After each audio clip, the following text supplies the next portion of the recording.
Beranjak ke timeline tahun kedua, teman-teman para pejuang beasiswa bertemu lagi di serial video Road to PhD yang membahas tentang persiapan diri dan perjuangan mendapatkan beasiswa dan melanjutkan studi ke luar negeri. Tahun kedua perjuangan saya jatuh di tahun 2017, dimulai dengan mencoba untuk tes TOEFL yang masih institusional. Jadi TOEFL ITP. Pada waktu itu di UI Salemba.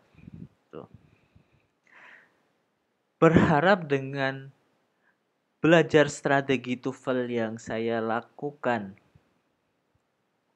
di tahun sebelumnya secara mandiri itu cukup untuk membekali saya uji nyali melalui tes TOEFL yang pertama kali.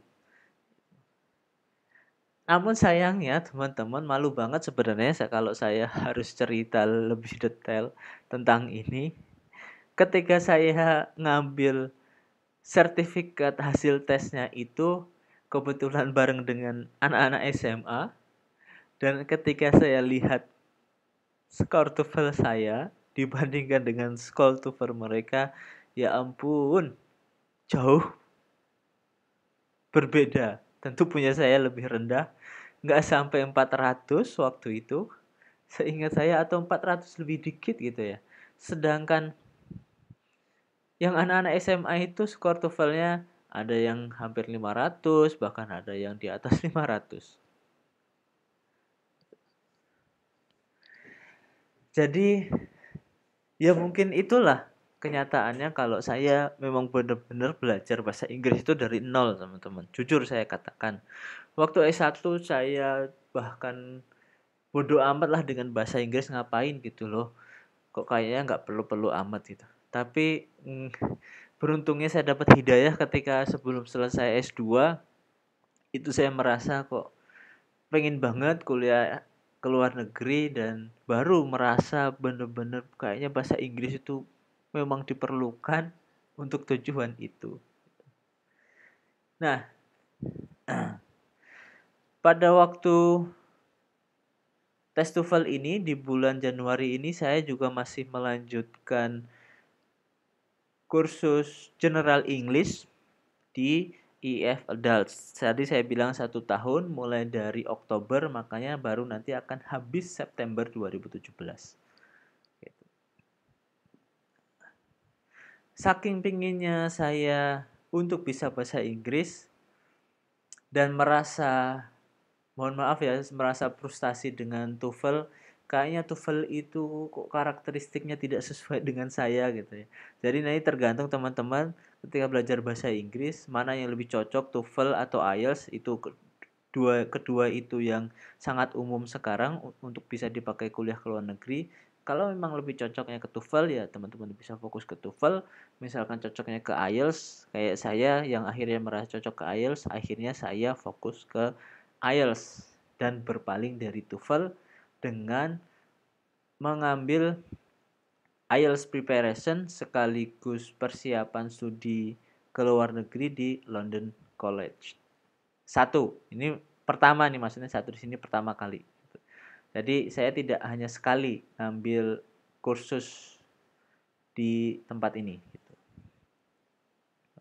Di sini saya belajar IELTS, benar-benar dikenalkan IELTS dari awal, mulai dari jenis tesnya itu apa saja, kemudian model-model soalnya per tes itu apa saja, durasi waktunya berapa lama, dan strateginya mengatasi semua jenis soal tersebut bagaimana diajarkan.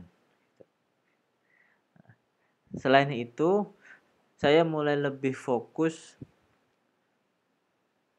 mengembangkan dokumen studi dibantu oleh tutor saya waktu itu, karena ini memang plusnya di tempat ini, di London College ini. Dulu di Pondok Cabe tapi sekarang kayaknya sudah pindah, teman-teman bisa browsing di internet.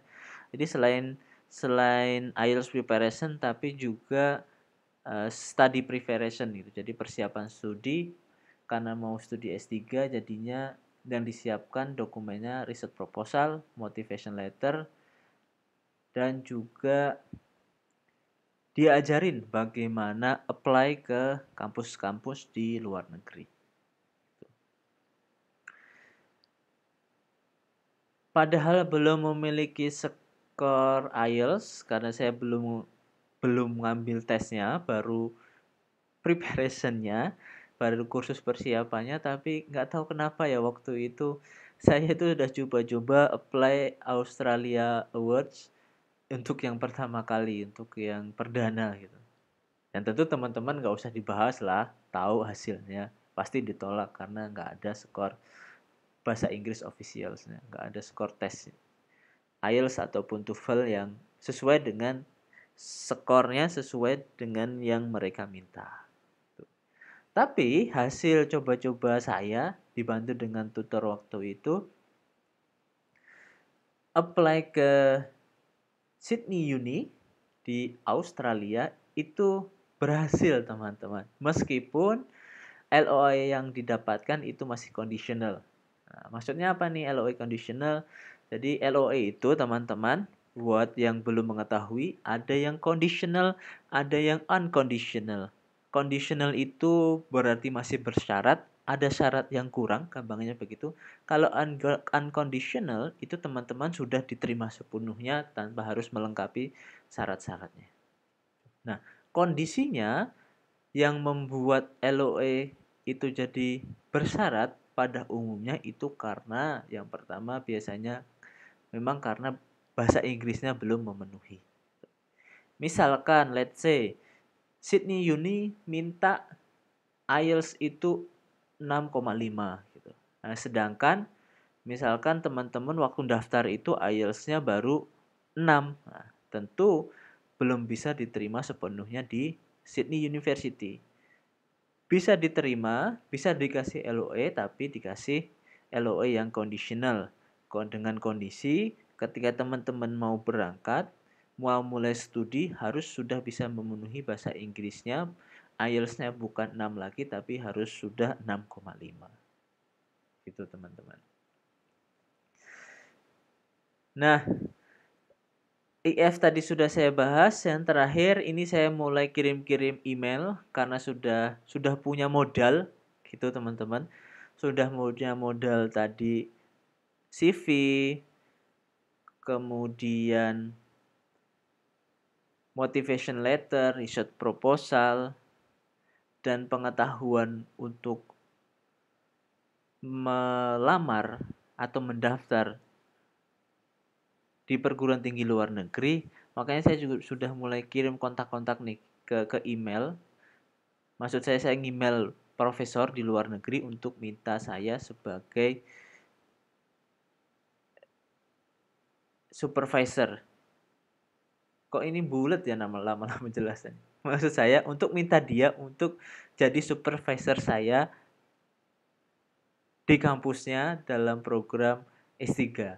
Gitu teman-teman. Nah, memang jika teman-teman belum tahu, prosedur kuliah ke luar negeri antara S2 dengan S3 atau juga dengan S1 itu sedikit berbeda. Terutama untuk S3, kita sudah harus mendapatkan approval dari profesor dulu. Baru mendaftar resmi ke kampus. Jadi kebanyakan prosedurnya seperti itu. Seringkali pendaftaran resmi di kampus luar negeri itu kalau untuk S3 juga ditanyakan. Ada di formnya nanti, misalkan formnya online juga, sudah menyebutkan supervisor atau profesor yang sudah bersedia membimbing siapa, itu ditanyakan.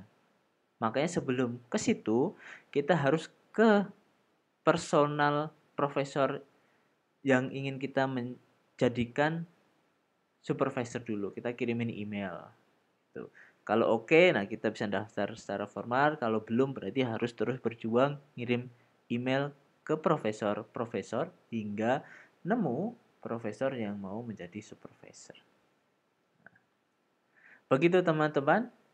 perjuangan yang saya lakukan dalam tahun kedua di tahun 2017 semoga semakin memotivasi dan bisa menginspirasi teman-teman untuk terus berjuang meraih beasiswa dan melanjutkan studi ke luar negeri. Sampai bertemu di serial video Road to PhD berikutnya. Terima kasih.